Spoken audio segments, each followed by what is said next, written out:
देखो, हम बात कर रहे हैं टाइप्स ऑफ एंथैल्पी की।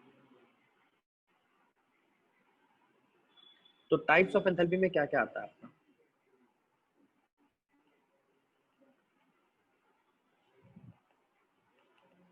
पहला टाइप है एंथैल्पी ऑफ रिएक्शन। तो नाम में ही पता चल रहा है, वो एनर्जी जो किसी रिएक्शन में लगे। तो it is change in energy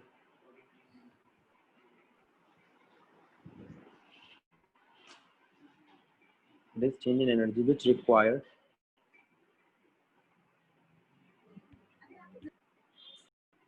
it is change in energy which is required to convert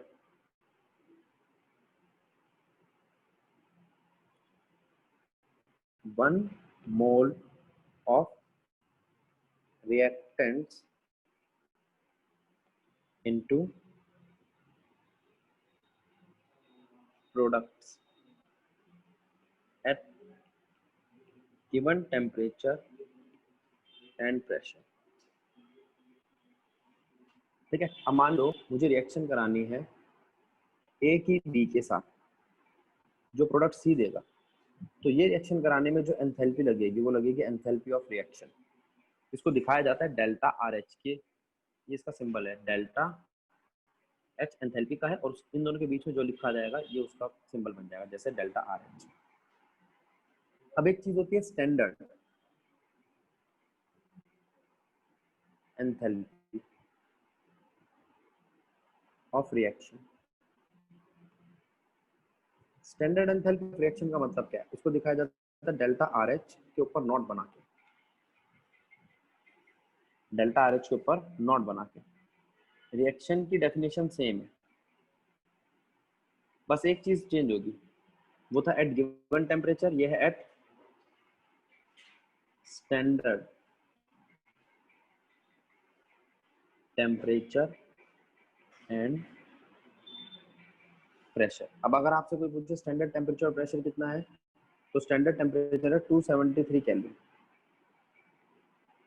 और स्टैंडर्ड प्रेशर है 1 एटमॉस्फेरिक प्रेशर। इस वक्त आपकी रिएक्शन जो होगी एंथैल्पी ऑफ रिएक्शन वो स्टैंडर्ड होगी। एंथैल्पी ऑफ रिएक्शन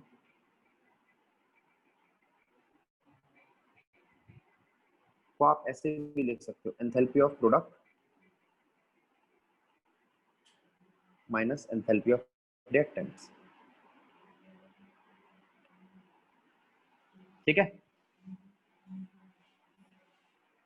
अब दूसरी एंथैल्पी आती है enthalpy of formation.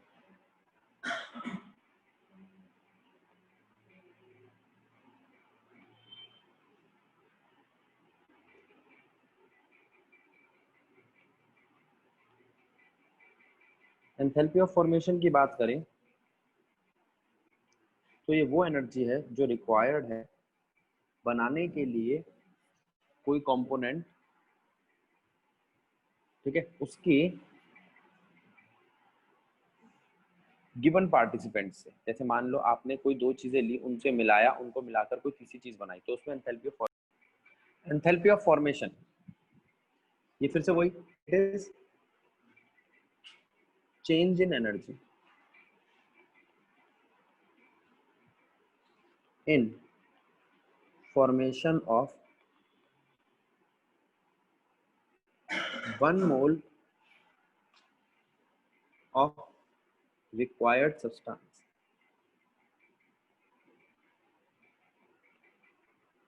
from given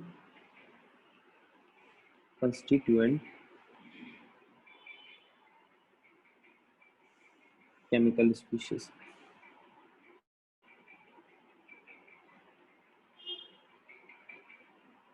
at given temperature and pressure। Standard अगर करेंगे तो वो स्टैंडर्ड टेम्परेचर और प्रेशर पे हो जाएगा और कोई दिक्कत नहीं है। इसको डेल्टा एफ एच से दिखाया जाता है। ठीक है, अगर कोई चीज बनानी है तो उसके लिए एंथैल्पी ऑफ फॉर्मेशन क्या होगी? जो चीज आपको बनानी है जिस भी चीज से, उसमें जो चेंज आ रहा हो। और एंथैल्पी ऑफ फॉर्मेशन फिक्स नहीं होती है, बदलती रहती है। कैसे बदलती रहती है मैं अभी आपको बताऊंगा। तीसरी एंथैल्पी ऑफ सब्लिमेशन, फिर वही it is change in energy.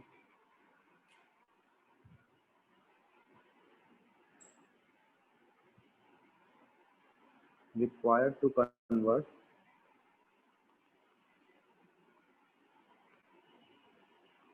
1 mole of solid into gas without come in liquid phase, or 1 mole of liquid, 1 mole of gas into liquid at given temperature and pressure। तो sublimation का मतलब है state को change करना है, solid से liquid में या लिक्विड से सॉलिड से गैस में या गैस से सॉलिड में डायरेक्टली। डेल्टा एच सब्लिमेशन से दिखाया जाता है। मैंने इसका यहाँ सिंबल ही लिख दिया, चाहो तो आप इसको ऐसे लिख लो, ये इसका सिंबल है, जिसका नाम है enthalpy of sublimation.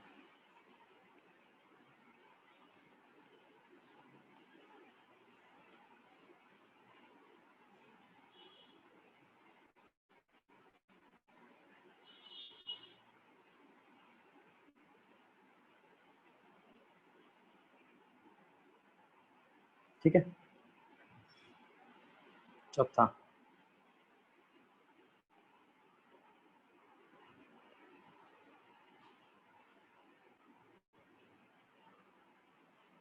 Enthalpy of vaporisation.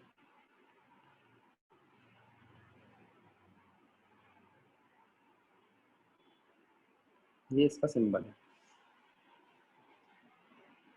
अब जैसे था सब्लिमेशन में change in energy to convert 1 mole of solid into gas, यहाँ होगा liquid into gas.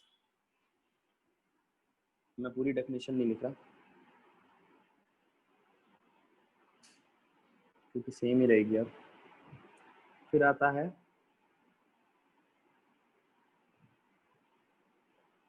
Enthalpy of liquefaction.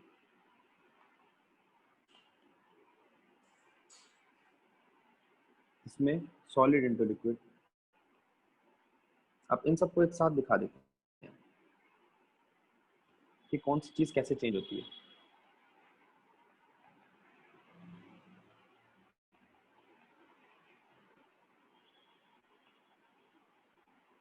Liquid से सॉलिड, सॉलिड से लिक्विड, सॉलिड से गैस, गैस से सॉलिड,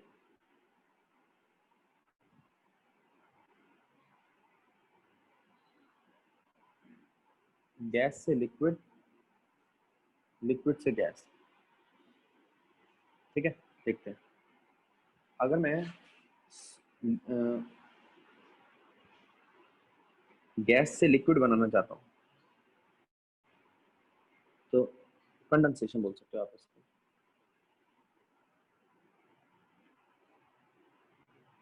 कंडेंसेशन बिल्कुल उल्टा है वेपराइजेशन का। तो enthalpy of condensation enthalpy of vaporisation से उल्टी होगी। लिक्विड से सॉलिड फ्रीजिंग, सॉलिड से लिक्विड मेल्टिंग। तो enthalpy of melting enthalpy of freezing से उल्टी होगी। लिक्विड से गैस, सॉलिड से गैस और गैस से सॉलिड दोनों ही होगी सब्लिमेशन। तो ये सारी वो एंथैल्पीज हैं जो स्टेट चेंज करने के लिए चाहिए। ठीक है, अब बारी आती है enthalpy of neutralisation.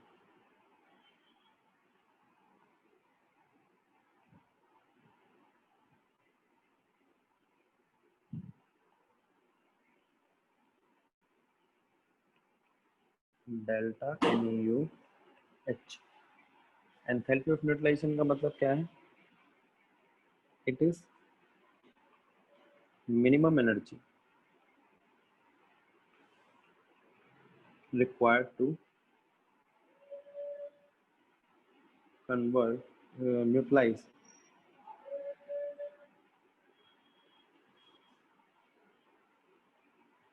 1 mole of acid by sufficient amount of base, or 1 mole of base by sufficient amount of acid at given temperature and pressure। तो 1 मोल एसिड को न्यूट्रलाइज करने के लिए कितना बेस चाहिए, और गिवन बेस जो भी सफिशिएंट अमाउंट ऑफ बेस हो, और 1 मोल बेस में सफिशिएंट अमाउंट ऑफ एसिड डाल के आप अगर आप न्यूट्रलाइज करते हो तो उसको न्यूट्रलाइज करने के लिए कितनी एनर्जी चाहिए, वो है आपकी एंथैल्पी ऑफ न्यूट्रलाइजेशन। तो ये एसिड और बेस में काम आएगी। फिर आती है एंथैल्पी ऑफ एटोमाइजेशन। फिर वही minimum energy required to convert 1 mole of given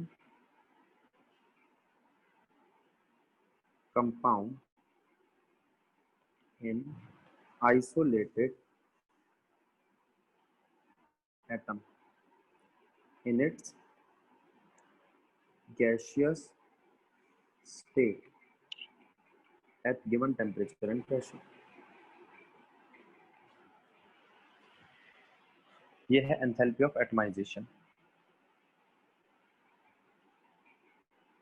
ionisation enthalpy,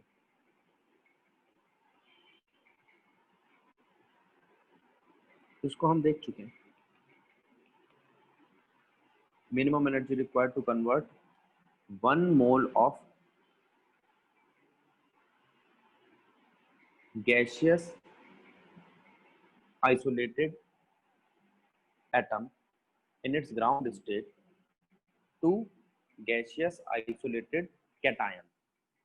ठीक है, so it is minimum energy required to convert 1 mole of gaseous isolated atom into gaseous isolated cation। ठीक है, या आप यूं कह सकते हो it is minimum energy required to lose most loosely bounded electron from isolated gaseous atom। किसी isolated gaseous atom के सबसे दूर वैलेंस इलेक्ट्रॉन को रिमूव करने के लिए जो एनर्जी चाहिए वो है आयनाइजेशन एंथैल्पी। ठीक है, फिर दूसरी आती है इलेक्ट्रॉन गेन एंथैल्पी।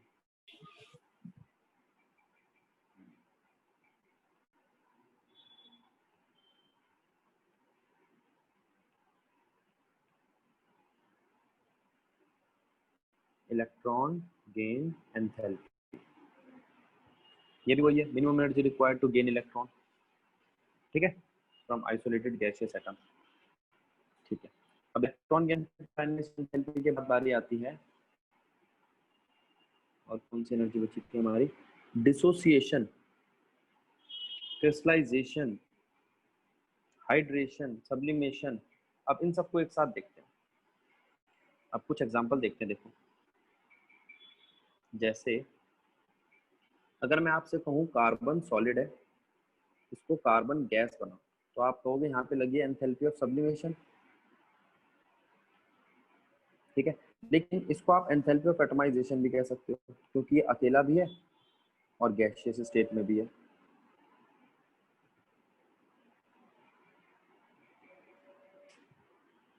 इसको आप एंथैल्पी ऑफ फॉर्मेशन भी कह सकते हो, enthalpy of formation of carbon.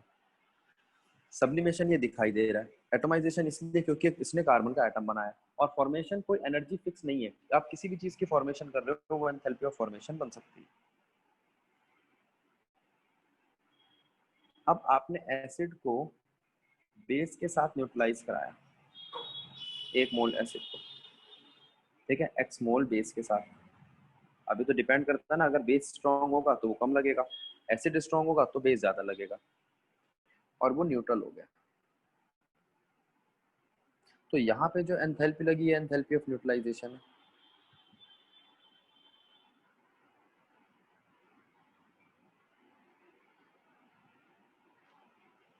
अब एक देखिए नेक्स्ट ये, जिसमें हमने NaCl की पानी के साथ रिएक्शन कराई और वो Na प्लस एक्वस और Cl माइनस एक्वस बन गया, मतलब घुल गया। अब यहाँ से लेके यहाँ तक जाने के लिए कौन सी एंथैल्पी चाहिए? किसी चीज को पानी में एक्वस फॉर्म में और आयनिक स्टेट में लाने के लिए जो एंथैल्पी चाहिए वो क्या है? Enthalpy of hydration. Hydration enthalpy बोल लो, एंथैल्पी ऑफ हाइड्रेशन बोल लो, या उसके सिंबल से दिखा दो। डेल्टा एच भी लिख देते हैं कुछ लोग, इसको डेल्टा एच भी लिख देते हैं खाली, ठीक है। अच्छा, और ऐसे भी लिख देते हैं हाइड्रेशन का HYD, दोनों से काम चल जाएगा। अब मैंने आपसे कहा NaCl को पानी में घोला तो एक्वस बना, ठीक है। पहले क्या किया आपने? पहले NaCl को Na प्लस और Cl माइनस में तोड़ा, Na प्लस गैस और Cl माइनस गैस। इसमें क्या किया आपने?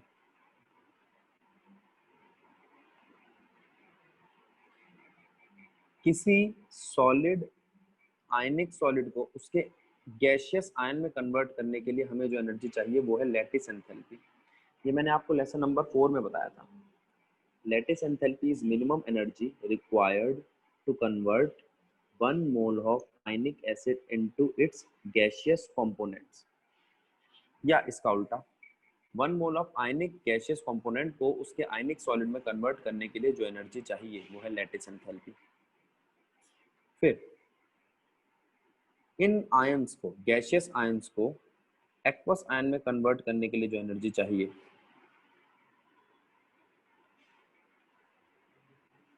वो है हाइड्रेशन एंथैल्पी। हाइड्रेशन एंथैल्पी क्या है?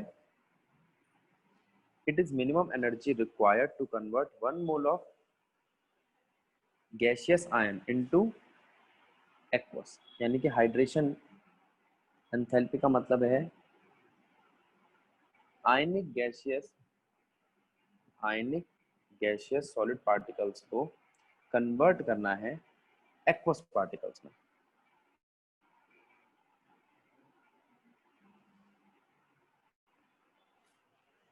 ठीक है, तो अब जरा एक बार इस चीज को देखो। ए और बी थे सॉलिड, उन्हें सॉलिड से तोड़ दिया आपने और बना दिया गैसियस आयन। गैसियस आयन को फिर दोबारा आपने एक्वस बना दिया। देखो यहाँ बनाया आपने गैसियस, फिर इनको जोड़ के बना दिया आपने एक्वस, इसके साथ जोड़ दिया पानी के साथ। अब पानी के साथ रिएक्शन कराई तो एनर्जी का नाम पड़ा हाइड्रेशन एंथैल्पी। तो यहाँ लगी हाइड्रेशन एंथैल्पी, यहाँ लगी लैटिस एंथैल्पी, और किसी चीज को पानी में घोलने के लिए जो एंथैल्पी चाहिए वो है enthalpy of solution. A B solid को A minus aqueous B minus aqueous बनाने के लिए जो एनर्जी चाहिए वो है एंथैल्पी ऑफ सॉल्यूशन। इनको गैसियस फॉर्म में लाने के लिए जो चाहिए वो है लैटिस एंथैल्पी, और इन गैस को एक्वस फॉर्म में लाने के लिए जो चाहिए वो है हाइड्रेशन एंथैल्पी। तो यहाँ पर भी आप लिख सकते हो एंथैल्पी ऑफ सॉल्यूशन। तो इससे ये नहीं पता चल रहा कि जो एंथैल्पी ऑफ सॉल्यूशन है वो असलियत में लैटिस एंथैल्पी और हाइड्रेशन एंथैल्पी का सम है। एक फॉर्मूला मिल गया। पीछे जो एंथैल्पी ऑफ कंडेंसेशन है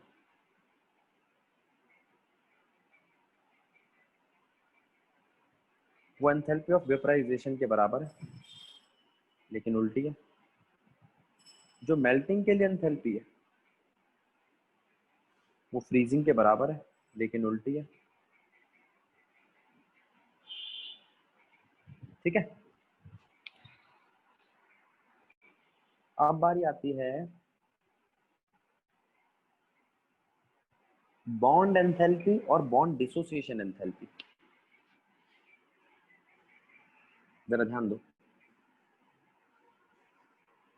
मान लो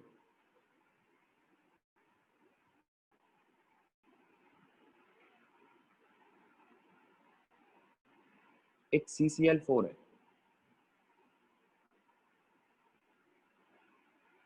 बॉन्ड लिख दो पूरा।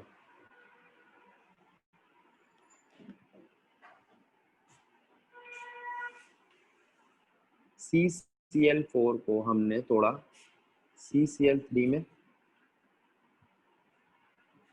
और Cl में, तो कोई एंथैल्पी लगी? तोड़ने के लिए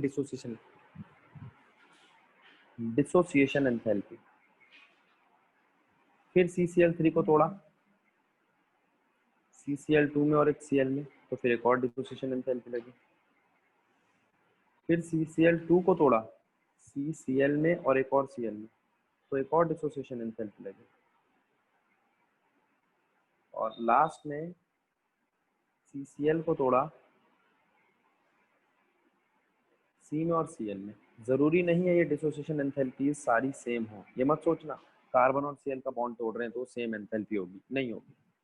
लेकिन अगर मैं इन सब एंथैल्पीज की एवरेज निकाल दूं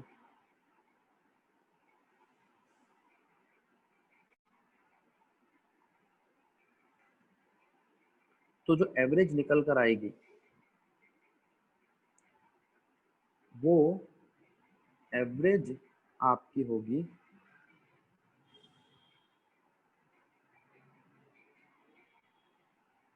बॉन्ड एंथैल्पी। सारी बॉन्ड डिसोसिएशन एंथैल्पीज की एवरेज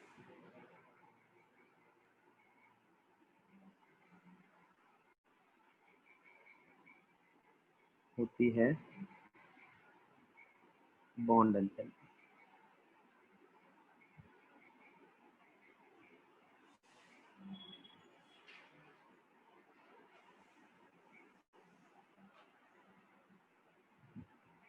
एक मिनट रुको। तो बॉन्ड डिसोसिएशन एंथैल्पीज का अगर एवरेज निकाल देते हैं तो आपकी आती है बॉन्ड एंथैल्पी। ठीक है, हमने बॉन्ड एंथैल्पी की बात कर ली, न्यूट्रलाइजेशन की कर ली, सॉल्यूशन लैटिस और हाइड्रेशन की कर ली। एटमाइजेशन एंथैल्पी ये रही, किसी को अकेला करना है और गैसियस करना है। मान लो अगर ये होता कि Cl2 होता, उसको हम Cl में कन्वर्ट करते तो भी एंथैल्पी ऑफ एटमाइजेशन लगती। ठीक है, और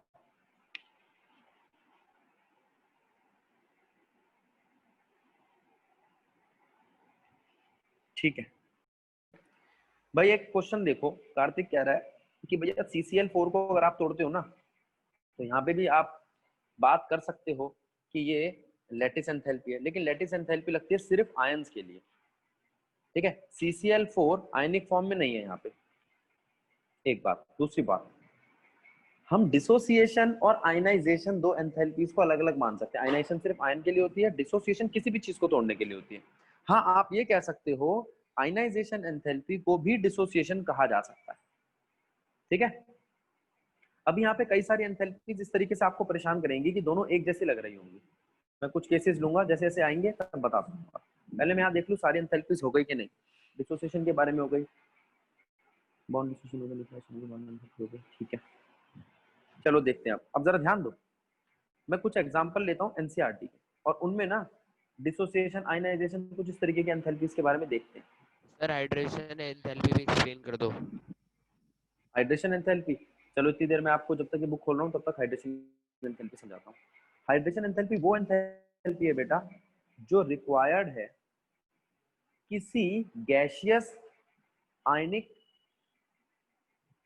केमिकल स्पीशीज को एक्वस में कन्वर्ट करने के लिए। आप ये बात को समझिए, हमारे पास 4 स्टेट होते हैं, सॉलिड, लिक्विड, गैस और एक्वस। याद करो, ये हमने 10th में पढ़ा था। तो एक्वस जहां लग गया इसका मतलब उसको पानी में घोला है। ठीक है, अब यस सर। इन सभी हाँ, इन सभी एंथैल्पीज को आप स्टैंडर्ड कर सकते हो किस पे? स्टैंडर्ड टेम्परेचर और प्रेशर पे। ये बात भी ध्यान रखो। अब जरा ध्यान दो, अब मैं एक बार एनसीईआरटी से उठा रहा हूँ, ये देखो enthalpy of reaction, the enthalpy change accompanying a reaction is called reaction enthalpy. इसे डेल्टा आर एच से दिखाया जाता है रिएक्शन से प्रोडक्ट में कन्वर्ट करने के लिए। तो देख बेटा क्या लिखा है, डेल्टा आर एच का मतलब है sum of enthalpies of product minus sum of enthalpies of reactants. तो एंथैल्पी ऑफ प्रोडक्ट और रिएक्टेंट को आप माइनस कर दो। अच्छा जरूरी थोड़ी है प्रोडक्ट एक ही हो या रिएक्टेंट एक ही हो, जितने भी हो उन सबको सम कर दो, सम करके माइनस कर दो। जैसे मैं आपसे कहूं एक रिएक्शन हुई है जिसमें H2 ने रिएक्शन करी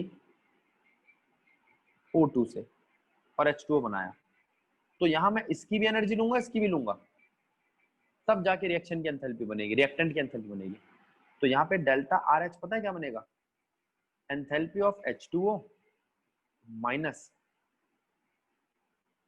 enthalpy of H2 plus half of enthalpy of O2। ये बात ठीक है बेटा, यही है तेरा प्रोडक्ट और ये है रिएक्टेंट। Yes sir. ठीक है, अब आगे जैसे जैसे क्वेश्चन आते जाएंगे हम देखते जाएंगे, नेक्स्ट क्लास में इसके क्वेश्चन ही करने। Standard enthalpy of reaction, standard enthalpy of reaction का मतलब क्या है, जो स्टैंडर्ड टेम्परेचर और प्रेशर पे हो। अब यहां देखो एंथैल्पी ऑफ फ्यूजन का मतलब क्या है, फ्यूज का मतलब होता है पिघलाना, मैंने मेल्टिंग जिसे बोला था ना उसे आप फ्यूजन भी बोल सकते हो। Enthalpy of fusion is equals to enthalpy of melting. ठीक है बेटा। यस अब sir. Enthalpy yes of sir. Vaporisation, हाँ वेपराइजेशन मतलब वेपर बनाने के लिए। आगे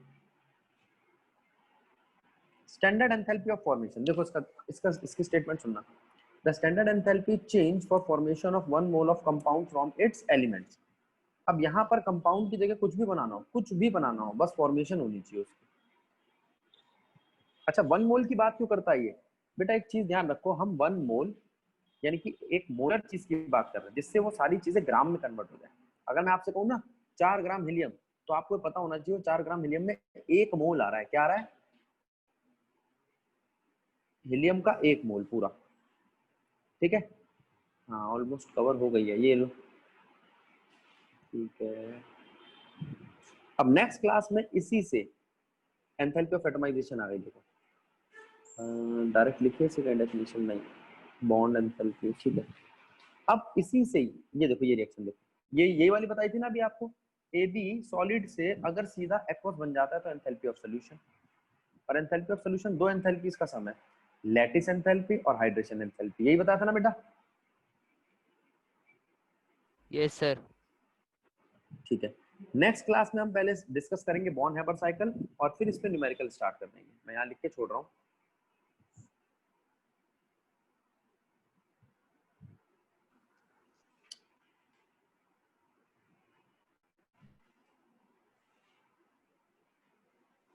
बॉर्न हैबर साइकिल एक अच्छा एग्जांपल है जिसमें बहुत सारी एनर्जीज का चेंज दिखाई देता है। और उसके बाद हम स्टार्ट कर देंगे हेस लॉ और उसके